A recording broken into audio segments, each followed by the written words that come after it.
신랑 신부가 나자렛에 도착한다. 포근한 2월의 가장 파란 하늘이 갈릴레아의 야산들 위에 펼쳐져 있다. 어린아이적 동정녀의 그 주기에서는 한 번도 본 일이 없는데 이제부터는 그 모습이 마치 내가 그곳에서 난 것만큼이나 익숙해진 가파르지 않은 야산들이다. 아마 전날 밤에 운 오래되지 않은 비로 축축한 주요 도로는 먼지도 나지 않고 질지도 않다. 도로는 도시의 거리처럼 규칙적이고 깨끗하며 길 양쪽에 있는 꽃이 핀 산사나무 울타리 사이를 지나간다. 그것은 마치 쌉쌀한 향기와 나무 향기를 풍기는 눈이 덮인 지면 같은 것으로 가시투성이이고 잎 끝에는 이상한 열매가 엄청나게 많이 무질서하게 달려있는 두껍고 판판한 잎을 가진 선인장에 어마어마하게 큰 무더기들이 군데군데 널려 있다. 선인장의 형상과 빛깔은 내게 언제나 폴리페 군생체와 해파리와 다른 심해의 동물들이 있는 깊은 바닷속을 연상시킨다. 울타리 너머에는 울타리들은 소유지들의 경계 노릇을 하며 곡선과각, 마른 목골, 정사각형, 반원형, 도무지 있음직하지 않은 예각이나 둔각을 가진 삼각형 따위로 이루어진 이상야릇한 기하학적 도면을 이루고 있다. 그것은 밭 등을 따라 이렇게 펼쳐놓아서 그 위에 가지각색의 새들이 수백 마리씩 사랑을 하고 둥지를 짓고 하는 기쁨으로 날아다니고 삐약삐약 울기도 하고 노래도 하는 제멋대로인 리본과 같이 온통 흰 빛깔이 뿌려진 그림이다. 울타리 너머에는 벌써 유다의 밀보다는 더 키가 큰 밀포기들이 있는 밭들과 꽃이 만발한 풀밭들이 있고 그 위로는 황혼으로 인하여 분홍빛, 엷은 라일락꽃 빛깔, 오랑캐꽃 빛깔, 빈카꽃 빛깔, 하늘빛을 띤 오팔색, 산호빛 오렌지색을 띤 하늘의 가벼운 구름에 어울리게 하얀, 분홍, 빨강과 그 중간색 모두를 포함한 빛깔의 꽃이 핀 과일나무들의 구름이 수백 개씩 늘어서 있다. 저녁의 가벼운 바람과 더불어 꽃이 핀 나무에서 첫 번째 꽃잎들이 훨훨 날아다니다가 떨어진다. 들판의 꽃들 위로 꽃가루를 찾아다니는 나비떼 같다. 그리고 한 나무에서 다른 나무로 가는 사이에는 꽃장식 같은 포도 넝쿨들이 있는데 해가 더 세게 내리쬐는 꼭대기에 첫 번째 작은 잎들이 천진난만하고 놀라고 팔딱거리며 돋아나는 것을 빼고는 아직 잎이 나지 않았다. 해는 빛으로 인하여 한층 더 밝아진 아주 고요한 파란 하늘에서 조용히 지고 있으며 멀리는 헤르몬 산과 멀리 떨어져 있는 산들의 눈을 반짝이게 한다. 마차 한 대가 길을 가고 있다. 그것은 요셉과 마리아와 사촌들을 태운 마차이다. 여행이 끝나간다. 마리아는 그가 보면서도 기억하지 못하는 것을 알고 싶어하고 알아보고 싶어하기까지 하는 사람과 같은 불안한 시선으로 바라보며 어떤 불명확한 기억이 되살아나서 이러저러한 물건, 어떤 특별한 지점에 먹게 되면 미소를 짓는다. 엘리사벳과 함께 즈가리아와 요셉도 이러저러한 산 꼭대기, 이러저러한 집을 명확히 밝혀 말하면서 마리아가 기억하는 것을 도와준다. 이제부터는 집들이 나타난다. 나자렛이 벌써 그 구름 위에 펼쳐진 채 나타나기 때문이다. 왼쪽에 넘어가는 햇빛을 받아 도시는 분홍빛 도는 평면 지붕이 얹힌 넓고 낮은 작은 휜 집들을 보여준다. 햇빛을 정면으로 바로 받는 어떤 집들은 불이 나서 환하게 비치는 것 같이 보일 만큼 해로 인하여 붉게 되어 있다. 해는 배수구와 거의 난간이 없는 낮은 우물들을 반짝이게 하는데 그 우물들에서는 집에서 쓸 물동이들과 채소밭에 줄 물뿌리개들이 올라온다. 어린이들과 여자들은 길가에 서서 마차 안을 홀깃 들여다보고 잘 아는 요셉에게 인사한다. 그러나 그 다음에는 다른 세 사람 앞에 겁을 집어먹고 어쩔 줄을 모르는 채로 있다. 그러나 진짜 읍내로 들어가자 이제는 어쩔 줄 모르는 것도 없고 두려움도 없어졌다. 각 연령층에 아주 많은 사람이 읍내 초입, 꽃과 잎이 우거진 나뭇가지로 된 시골풍의 홍해문 밑에 있다가 옆에서 벗어난 마지막 시골집 모퉁이 뒤에서 마차가 나타나자마자 일제히 날카로운 고함을 지른다. 사람들은 나뭇가지와 꽃다발들을 흔든다. 그것은 신부에게 인사를 하는 나자렛의 여인들과 처녀들과 어린이들이다. 더 조심성 있는 남자들은 움직이고 요란스러운 사람 울타리 뒤에 있으면서 점잖게 인사한다. 해가 거북하지 않기 때문에 이제는 태어난 고장에 도착하기에 앞서 마차에 포장이 젖혀졌다. 이렇게 해서 마리아는 태어난 고장을 잘 볼 수 있게 되었다. 마리아는 꽃처럼 아름답게 나타난다. 천사와 같이 희고 금발인 마리아는 꽃을 던지고 키스를 보내는 어린이들과 이름을 부르는 자기 나이 또래의 처녀들과 아름다운 목소리로 그에게 축복하는 새색시들과 어머니들과 늙은 부인들에게 미소를 보낸다. 마리아는 남자들 앞에서는 절을 하고 특히 그 중에 한 사람에게 절을 한다. 그 사람은 유태교 교사이거나 읍내의 유력 인사인 것 같다. 마차는 큰 거리를 속보로 나아가는데 군중의 대부분이 뒤따라온다. 그들에게 이렇게 사람들이 오는 것이 하나의 사건인 것이다. 마리아, 저기 당신 집이 있소 하고 요셉이 채찍으로 어떤 작은 집을 가리키면서 말한다. 그 집은 야산이 굽이치는 바로 밑에 있고 집 뒤로는 아주 작은 올리브나무로 끝나는 아름답고 넓은 정원이 있다. 좀 더 멀리로는 을에 있는 산사나무와 선인장으로 된 울타리가 소유지의 경계를 표시한다. 전에 요아킴의 소유였던 밭들은 더 멀리 있다. 내게 남은 것은 별것이 없다 하고 지가리아가 말한다. 내 아버지의 병환이 오래 끌어서 비용이 많이 들었다. 로마가 끼친 손해를 손질하는 비용도 역시 비싸게 먹혔다. 알겠니? 도로 때문에 주요한 부속 건물 셋이 없어졌고 집도 줄어들었다. 비용을 많이 들이지 않고 집을 넓히느라고 동굴을 이루는 언덕 일부를 이용했다. 요아킴은 동굴에 식량을 저장했었고 안나는 배틀들을 갖다 두었었다. 너는 너 좋을 대로 하려무나. 아, 별것이 아닌 것은 상관없어요.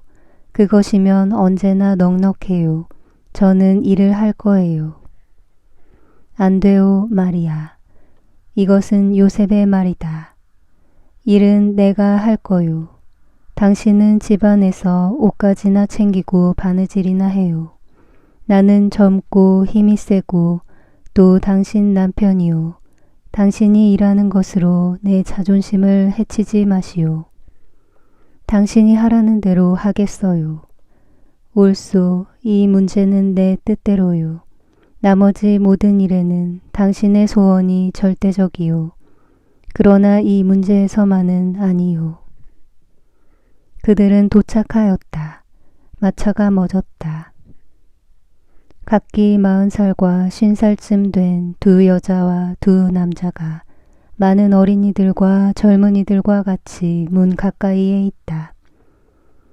하느님께서 당신에게 평화를 주시기를 마리아 하고 제일 나이 많은 남자가 말하고 한 여자가 마리아에게 다가와서 껴안고 입맞춤을 한다. 내 형 알페오와 형수 마리아 그리고 이분들의 아들들이요. 이분들은 당신에게 축하하고 만일 당신이 원하면 이분들의 집이 당신 집이라고 말하려고 온 거요. 하고 요셉이 말한다. 그래요 마리아. 혼자 살기가 괴로우면 와요. 시골은 봄에는 아름다워요. 그리고 우리 집은 꽃이 만발한 밭들 가운데 있어요. 거기에서 마리아가 가장 아름다운 꽃이 될 거예요. 하고 알페오의 마리아가 말한다. 고맙습니다 마리아. 기꺼이 가고 말고요. 가끔 가겠어요. 그리고 결혼식 때에는 틀림없이 갈 거고요. 그렇지만 나는 내 집을 보고 알아보기를 몹시 바라요. 내가 집을 떠날 때에는 아주 작았었고 그래서 집 모습을 잊어버렸어요. 이제는 그 모습을 다시 찾아냈어요. 돌아가신 어머니와 지극히 사랑하는 아버지를 다시 찾는 것 같고 아버지 어머니의 말에 메아리와 그분들의 마지막 숨의 향기를 다시 찾아내는 것 같아요. 나는 내 주위를 담이 둘러싸안고 있기 때문에 이제는 고아가 아닌 것 같아요. 나를 이해해 주세요, 마리아. 마리아의 목소리는 그의 감동을 나타내고 눈물이 속눈썹에 구슬처럼 맺힌다. 알페오의 마리아가 대답한다. 사랑하는 마리아, 좋을 대로 해요. 나는 마리아가 나를 언니와 친구로 느끼고 또 내가 훨씬 나이가 많으니까 어머니처럼 좀 느끼기를 원해요. 다른 여자도 앞으로 나아온다. 마리아야, 잘 있었니? 나는 내 어머니의 친구 사라다. 나는 내가 나는 것을 보았다. 그리고 여기 알페오의 손주이고 내 어머니의 친한 친구인 알페오가 있다. 네가 좋으면 내 어머니에게 한 것처럼 내게도 하겠다. 알겠니? 내 집이 내 집과 제일 가깝고 내 밭이 지금은 우리의 것이 되었다. 그렇지만 네가 오고 싶으면 언제라도 와도 된다. 울타리에다 통로를 만들자. 그러면 각기 자기 집에 있으면서 함께 있는 것이 될 거다. 이가 내 남편이다. 여러분 모두에게 모든 것에 대해서 감사를 드립니다. 여러분이 제 부모님께 베풀어 주신 모든 착한 일과 제게 베풀어 주고자 하시는 모든 착한 일에 대해서 감사합니다. 전능하신 하느님께서 여러분에게 강복하시기를 바랍니다. 무거운 궤들이 내려져서 집으로 옮겨졌다. 모두들 집 안으로 들어간다. 그래서 나는 이 다음에 예수의 생애에서 볼 것과 같은 나자렛의 작은 집을 알아보게 된다. 요셉은 마리아의 손을 잡고 의뢰하는 몸짓이다. 이렇게 들어간다. 문지방에서 그는 마리아에게 말한다. 이제는 이 문지방에서 당신에게서 약속 한 가지를 받고 싶소. 어떤 일이 닥쳐오거나 무슨 일을 당하거나 요셉 말고 당신이 힘을 빌어야 할 다른 친구나 다른 도움이 있어서는 안 된다는 것하고 어떤 이유로든지 당신의 근심 속에 혼자 들어박혀서는 안 된다는 것이요. 내가 온전히 당신 뜻대로 된다는 것을 기억하시오. 그리고 당신의 길을 행복하게 하는 것이 내 기쁨일 것이고 또 행복은 언제나 우리 마음대로 되는 것이 아니기 때문에 적어도 그 길을 당신에게 평화롭고 안전하게 만들어주는 것이 내 기쁨일 거요. 요셉 약속해요. 문과 창문들을 연다. 넘어가는 해가 이상한 듯이 들어온다. 마리아가 이제는 겉옷과 베일을 벗었다. 왜냐하면 도금양 꽃만 빼고는 아직 결혼식 옷을 입고 있기 때문이다. 마리아는 꽃이 만발한 정원으로 나간다. 그는 둘러보고 웃으며 여전히 요셉에게 손이 잡힌 채 정원을 한 바퀴 돈다. 잃었던 곳을 다시 차지하는 것 같다. 그리고 요셉은 자기가 한 일을 마리아에게 보여준다. 봐요, 여기에 빗물을 모아둘 구덩이를 하나 파놓았소. 이 포도나무들이 늘 갈증을 느끼기 때문이요. 이 올리브 나무는 새로운 힘을 주려 제일 늙은 가지들을 잘랐소. 사과나무 2그루가 죽었기 때문에 이 사과나무들을 심었고 또 저기에는 무화과나무를 심었소. 이 나무들이 크면 너무 뜨거운 햇볕을 막아주고 호기심 많은 눈들이 집을 들여다보지 못하게 보호해 줄 거요. 여기는 그 전부터 있는 포도나무 시렁인데 썩은 버팀목만 갈고 가위로 가지를 다듬기만 했소. 포도가 많이 열릴 것으로 생각하오. 그리고 여기 봐요. 하고 아주 자랑스러운 듯이 집 등 뒤에 서서 과수원의 경계가 되어 있는 비탈로 마리아를 데리고 간다. 그리고 여기에는 조그마한 동굴을 파고 버팀목으로 버티어 놓았소. 이 나무들이 크면 이 동굴이 거의 당신이 가지고 있는 것만큼 클 거요. 샘물은 없어졌소. 그렇지만 물줄기를 끌어올 생각이요. 내가 당신을 보러 올 때 여름의 긴 저녁 시간 동안 일을 하겠소. 아니 뭐라고요?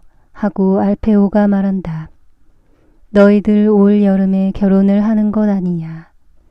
아니 마리아는 혼수에 꼭 한 가지 빠진 것, 즉 양털 혼이불을 짜기를 원해. 그것이 나는 기뻐. 마리아는 아주 어리니까 1년이나 혹은 그 이상도 기다리는 것이 상관없어. 그러는 동안 집에도 익숙해질 거고. 아, 너는 항상 다른 사람들하고 조금 달랐는데 지금도 그렇구나. 마리아와 같은 꽃을 아내로 맞아들이는 것을 누가 서두르지 않을지 의심스럽다. 그런데 너는 여러 달을 기다린다니. 오랫동안 기다린 기쁨은 더 한층 강하게 느끼는 기쁨이야. 요셉은 미묘한 미소를 지으면서 대답한다. 형은 어깨를 들썩하면서 묻는다. 그럼 언제 결혼을 할 생각이냐? 마리아가 16살이 되면 장막절 후에 신랑 신부들에게는 겨울 저녁 시간이 즐거울 거야. 그러면서 요셉은 마리아를 보면서 웃는다.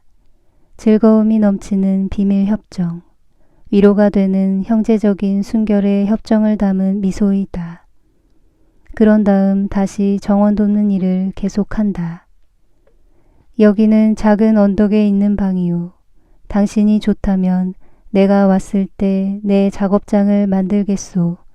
이 방은 집과 통하기는 하지만 집 안에는 있지 않아요. 그래도 소음도 없고 어지러운 것도 없을 거요. 그렇지만 당신이 달리 원하면. 아니에요, 요셉. 그렇게 하면 아주 좋겠어요. 사람들은 집 안으로 들어가서 등불을 밝힌다. 마리아가 피곤하니 사촌들과 조용히 있게 놔둡시다. 하고 요셉이 말한다. 모두가 인사를 하고 떠난다. 요셉은 아직 몇 분 동안 남아서 즈가리아에게 작은 목소리로 말한다. 당신 사촌이 엘리사벳을 얼마 동안 당신하고 같이 있게 한다는데 기쁘오. 나는 기쁘오. 엘리사벳이 당신이 주부가 되는 것을 도와줄 터이니까 말이오. 엘리사벳과 함께 당신 취미대로 모든 것을 정리하고 세간들을 정돈할 수 있을 거요. 그리고 나는 매일 저녁에 와서 당신을 돕겠소. 엘리사벳과 같이 양털과 필요한 모든 것을 마련할 수 있을 거요. 지출은 내가 처리하겠소. 무슨 일에나 내게 호소하겠다고 약속한 것을 기억해요. 잘 있어요, 마리아. 당신 집인 이 집에서 주인마님으로서의 첫날 밤 잠을 자오. 그리고 하느님의 천사가 당신의 잠을 평화롭게 해주기를 바라오. 주께서 항상 당신과 같이 계시기를. 요셉 잘 가세요. 그리고 당신도 하느님의 천사의 날개 밑에 있기를 바라요. 요셉 고마워요. 모든 것이 제가 할 수 있는 한 제 사랑이 당신의 사랑과 일치할 것입니다. 요셉은 사촌들에게 인사하고 나간다. 이와 동시에 환상이 끝난다. 예수께서 말씀하신다. 주기는 지나갔다. 그리고 그다지도 상냥하고 기분 좋은 내 예수는 요 사이에 소란 밖으로 충격 없이 너를 데리고 갔다. 부드러운 모직으로 된 옷을 입고 폭신한 방석에 뉘어진 어린아이처럼 너는 그 행복한 환상 속에 잠겨 서로 사랑하는 대신에 서로 미워하는 사람들의 잔인성, 공포심을 느끼지 않기 위해서였다. 너는 이제 어떤 일들은 견디어내지를 못할 것이다. 그런데 나는 내 대변자를 아끼기 때문에 네가 그런 일로 인해서 죽는 것을 원치 않는다. 세상에서는 희생자들이 고통을 당한 모든 실망의 원인이 사라질 참이다. 마리아야, 너도 네 개인적인 감정을 왜곡하는 너무나 많은 이유로 인해서 무섭게 고통을 당하는 시간이 끝날 참이다. 너는 희생자이니 고통은 계속 당할 것이다. 그러나 네 고통의 일부분은 그칠 것이다. 그런 다음 내가 막달라의 마리아에게 말한 것처럼 내게 이렇게 말할 날이 올 것이다. 쉬어라. 이제 내가 쉴 때가 되었다. 내 가시들을 내게 다오. 이제는 장미꽃의 때이다. 쉬면서 기다려라. 축복받은 딸아, 내게 강복한다 하고. 나는 이 말을 내게 하였다. 그리고 그것은 하나의 약속이었다. 그런데 너는 가시에 뒤덮이고 묶여서 가장 깊은 어둠 속으로 빠져들어가고 굴러들어 갈 때가 온 그 순간에는 그 약속을 이해하지 못하였다. 이 말을 나는 지금 나라는 사랑만이 그가 사랑하는 사람을 위하여 고통을 먹게 할 수 있을 때 느낄 수 있는 것과 같은 기쁨을 가지고 내게 되풀이해 말하는 것이다. 이 말을 나는 내게 한다마는 이제 희생의 때는 끝났다. 그리고 알고 있는 나는 이 말을 알지 못하는 세상을 위하여, 이탈리아를 위하여, 비아레치오를 위하여, 그들의 희생을 위하여, 희생 제물들에게 마련해둔 감사하다는 말을 내가 내게 가져다 준 이 작은 고장을 위하여 내게 하는 것이다. 이 말의 뜻을 묵상하여라. 내가 동정녀이면서 아내인 체칠리아를 내게 보여주었을 때 나는 체칠리아에게 내 향기가 배어 있었고 그 향기 냄새로 남편과 남편의 형제와 하인들과 친척들과 친구들을 끌어당겼다고 말하였다. 너는 알지 못하고 하였다. 그러나 알고 있는 내가 미치광이가 된 이 세상에서의 체칠리아의 역할을 내게 말하는 것이다. 너는 나로 내 말로 가득 차 있다. 내가 내 소원들을 사람들에게 전하였고 그 중에서 가장 착한 사람들은 이해하였고 희생자인 내 뒤를 따라 많고 많은 사람이 나왔다. 그래서 내 조국과 내게 가장 소중한 곳들이 완전히 멸망하지 않은 것은 내 본보기와 내 활동에 따라 많은 희생 제물이 바쳐졌기 때문이다. 축복받은 딸아, 고맙다. 그러나 아직 계속하여라. 나는 세상을 구원하고 세상을 구속할 필요를 대단히 느낀다. 너희들 희생제물이 구속의 값이다. 성인들을 가르쳤고 너를 직접적으로 가르치는 지혜가 너를 점점 더 지식을 이해하고 실천하는 대로 들어올린다. 너도 주의 집 옆에 조그마한 천막을 세워라. 지혜의 거처 안에 내 천막의 말뚝들도 받고 절대로 거기서 나오지 말고 있어라.